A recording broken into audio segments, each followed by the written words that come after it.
On close inspection, the consultant reported that it was badly rusted because the roof was since construction of the property never painted.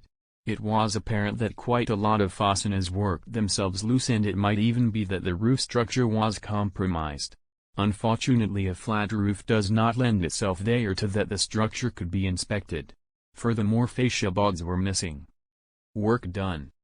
After thoroughly cleaning and removing all surface rust, luckily it was only that, the fasteners could be tackled. We were able to do that without having to replace any wooden structure. A good application of rust-repellent paint followed in order to stop rust from reappearing.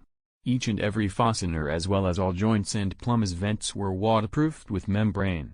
The final stage was to apply a couple of layers of UV-resistant paint to finish the whole process. Result: a well-executed plan always leads to a better-than-expected result. Here it's no different. The roof was saved from complete redone and came out perfect. It will definitely withstand the weather for quite some time. Tremco's highly qualified team used the 3 golden rules: preparation, application and product equals 100% perfection. Visit site http://tremco.co.za. Call 0732708270.